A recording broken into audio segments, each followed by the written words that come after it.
ìlú ọdẹ òmùyá kálọ̀ kí Mr. Oyetunji Abdulaziz Omotosho Bambos kú ọjọ́ ìbí. Happy birthday to you sir. ìṣẹ̀lẹ̀ o akọ́lọ́jọ́ ìbí mi o happy birthday lọ́gbà Bambos pẹ̀lú ìtìsó.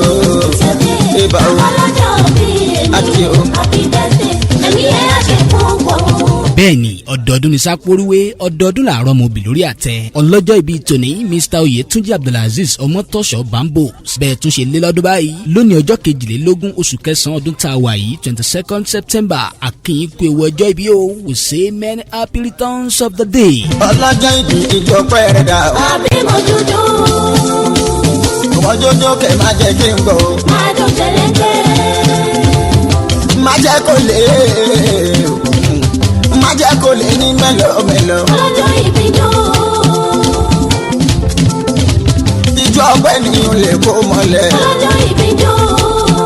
ẹ o Mr. Omotosho bẹ́ẹ̀ ṣe ń jíjọ ọpẹ́ ó yà ẹ jẹ́ n kì í kórí owú. ẹ̀yin lọ́mọ ẹkùn tó fín torítorí ọmọ ẹkùn tó fín tìrùtìrù ọmọ àtòrí mẹ́ran jẹ ẹ̀yin lọ́mọ aníwọ̀ láàánú ọmọ ewé kan mo pè lóògùrò ilé ìgbà ìwé ló jẹ́ mi lójú ọlọ àlọ́gbà lọ́lọ́ àwọn ti rè. ẹ̀yin lọ́mọ arówó ná ọmọ arówó rà ọmọ alóyin lóko ọmọ aládùnlẹ̀gàn ọmọ arẹrú kan gbè ní mẹ́fà ọmọ arẹrú ẹrẹ sáyẹrin lóko ọmọ arígbàbuwó ọmọ òbálágbẹ̀dẹjà tẹ ọmọ owú fọ́ ọmọ òbẹ́nìkan jà fọwọ́gún gbogbo ilé nímú ọmọ àgbéyàwó àǹfọwó lu ọdán ya ẹ̀yin lọ́mọ òlódò lágbàlá Mr. Oyetunji Abdulaziz Omotosho Bambos ọjọ́ ìbí tòní òní jẹ́ àṣemọ́ o ìgbà ọdún kan ni ìkíni yìí wá láti ilé iṣẹ́ Mr. Lecturer Media Productions MMP.